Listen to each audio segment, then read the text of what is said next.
ठीक है, मेरे ऊपर आत्मा भेज दी, तो मेरी खुद की आत्मा भी तो होगी ना, वो कहेगी तुम क्यों इस शरीर में आ रही है। भाई मेरी खुद की आत्मा कहाँ गई जब मेरे ऊपर कोई मेरी आत्मा होते कोई और आत्मा मेरे शरीर में कैसे आ गई। देखो कोई भी आत्मा ना कभी भी एक साथ किसी के भी शरीर में आती नहीं है, ठीक है। उसको पहले धीरे धीरे जगह बनानी पड़ती है। जब आत्मा आपके शरीर में आती है तो वो मात्र इतना बड़ा गोला होती है, इससे ज्यादा कुछ नहीं होती है, जो कि आपकी नाक के द्वारा, आंख के द्वारा, मुंह के द्वारा या मलिन स्थानों के द्वारा वो आपके शरीर में चली जाती है। आप जो कहो कि आप गई है वो तुरंत आपके शरीर में रहने लग जाएगी, तुरंत नहीं, वो आएगी जाएगी आएगी जाएगी, धीरे धीरे वो अपने रहने की जगह बनाती है। इससे हमारा हमारा आत्मबल कमजोर हो जाता है, यानी हमारी आत्मा जो है वो कमजोर हो जाती है। ऐसे 5-7 साल लगते हैं एक आत्मा को शरीर में रमने के लिए। उसके बाद वो आत्मा शरीर से नहीं निकल पाती, अपनी आत्मा कमजोर हो जाती है और जो दूसरी आत्मा होती है वो ज्यादा प्रबल हो जाती है। यानी एक ही शरीर में दो चीजें रहती है। ठीक है, तो ऐसा क्या करना चाहिए कि हमारे अंदर कोई तांत्रिक क्रिया नहीं कर पाए, आत्मा ही ना पाए। उसके लिए सबसे अच्छा उपाय है कि आप सिर्फ नाम जाप करो, ठीक है। भगवान का नाम लो, उससे आपका ऑरा इतना बलिष्ठ हो जाएगा कि कोई भी तांत्रिक आपकी क्रिया करे या कितनी भी क्रिया करे, कितनी भी बलिष्ठ क्रिया करे, जो आपका ऑरा ही क्रॉस ना कर पाए। हमारे ऊपर भी क्रियाएं होती हैं लेकिन हमें तो कभी कुछ भी नहीं होता है, क्योंकि हमने इतना सेवा कर ली है, हमने इतना नाम भज लिया कि हमारे को कोई क्रिया का असर ही नहीं होता। कोई करता है तो करता रहे, हमें कोई फर्क भी नहीं पड़ता। ठीक है, और दी जैसे आप कह रहे हो काली माता चुड़ैल रूप में कर देते हैं तांत्रिक, तो भगवान को चुड़ैल कैसे कन्वर्ट कर सकता है कोई तांत्रिक। तो और आपको अगर चुड़ैल कन्वर्ट हो गई काली माता पर, मैंने मसानी क्रिया आप पे कर दी, आपको फिर चुड़ैल कैसे चढ़ गई। ठीक है, आपको क्या लगता है कि अगर किसी के भी शरीर में माता आती है तो क्या वो माता आती है? नहीं, वो माता का कोई तत्व, माता की कोई दूत होता है, ठीक है, जिसने की सारी जिंदगी माता को भजा होता है। वो महिलाओं में भी हो सकता है, वो पुरुष में भी हो सकता है, ठीक है। ठीक इसी तरीके से जब कोई भेजता है तो कोई साक्षात माँ काली को नहीं भेजता है। माँ काली इतनी हल्की चीज नहीं है जो किसी के भी पास ऐसे आ जाएंगी।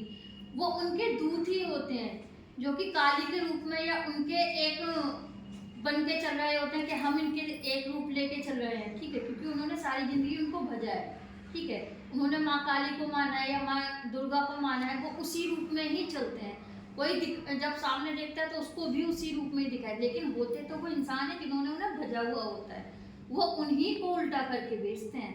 माँ काली और माँ शेरा वाली इतनी हल्की चीज नहीं है, जो जगत जननी है उसे कोई कैसे पकड़ सकता है। और भी जैसे हमें शमशान घाट जाने को मना किया जाता है, लेकिन अभी गली में किसकी डेथ हो गई थी तो मैं शमशान घाट गया, तो शमशान घाट जाने से क्यों मना किया जाता है। और शमशान घाट जाने से क्या वाकई कोई आत्मा हमारे साथ आ जाती है। अगर हमने वहाँ कुछ खा लिया, परफ्यूम लगा के हम चले गए, तो क्या कोई शमशान घाट की आत्मा हमारे साथ आ सकती है। हाँ आ सकती है, क्यों नहीं आ सकती है। अगर आपका ऑरा कमजोर है, आपका आत्मबल नहीं है, तो शमशान घाट की चीजें आ सकती है, क्यों नहीं आएंगी, क्योंकि वो तो जगह ही ऐसी है ना। अच्छा, तो शमशान घाट ठीक ठाक आदमियों को कायदे से नहीं जाना चाहिए। कायदे से आप वैसे तो शौक से तो शमशान घाट कोई भी नहीं जाता है ना, जो भी जाता है वो मजबूरी में ही जाता है, या तो किसी की मृत्यु में जाता है, कोई आपका सगा संबंधी होता है तो वो तो जाना ही जाना पड़ता है। लेकिन ये जितना जरूरी नहीं है कि हर किसी को लगती ही लगती है, ऐसा नहीं। उसमें आपका कोई ग्रह दोष भी होता है, जब आपको कोई प्रेत लगता है, ऐसे प्रेत नहीं लगता है।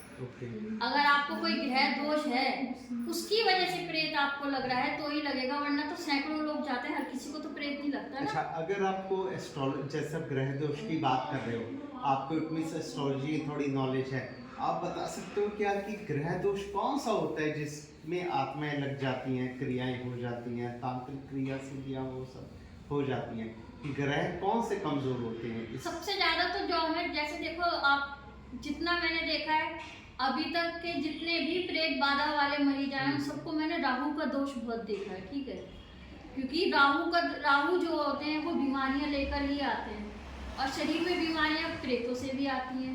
तो अगर राहु का दोष है तो आपको 100% नेगेटिविटी मिलेगी ही मिलेगी शरीर में। राहु जैसे चंद्र के साथ हो गया, सूर्य के साथ हो गया। ओके, ठीक है दीदी, आज के लिए बस ये 4-5 क्वेश्चन थी, और थैंक यू।